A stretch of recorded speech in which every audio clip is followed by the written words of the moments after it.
Once upon a time, in a peaceful village nestled between rolling hills and dense forests, there lived a curious girl named Mira. She had bright eyes that sparkled like sunlight on water and a heart as warm as a summer's day. Mira loved to explore the world around her, wandering through the wildflower-filled meadows and climbing the ancient oak trees that stood tall like guardians of the land. One warm afternoon, Mira found herself under the shade of a grand oak tree at the forest's edge. This tree was her favorite spot, a quiet place where she could sit and dream. She closed her eyes, letting the soft chirping of crickets and the rustle of leaves lull her into a daydream.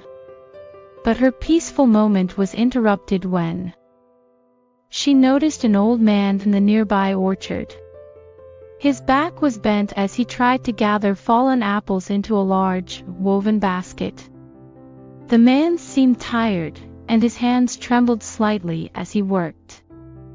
Without hesitation, Mira jumped up and ran to his side. "Let me help you," she said, her voice kind and cheerful. She picked up an apple from the grass, adding it to his basket. The old man straightened up and smiled at her. His face was weathered by time, with deep lines that told stories of laughter and hardship. "Thank you, child," he said, his voice gentle. "These apples are precious to me."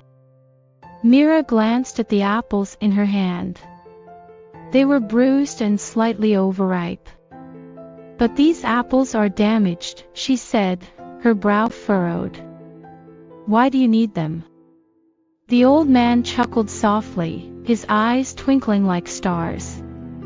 "Ah, young one, these apples may not be perfect, but they are still full of life. Just like you and me, everything the earth gives us has value.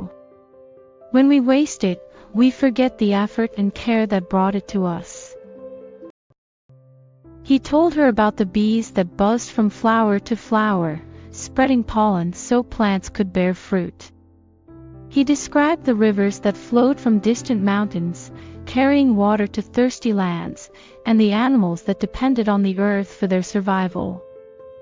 "Every piece of food we eat, every drop of water we drink, is a gift," he said. "It takes the efforts of many, the sun, the rain, the soil, and the hands that tend to the land, to bring these gifts to us. When we waste them, we dishonor the earth and all that it provides."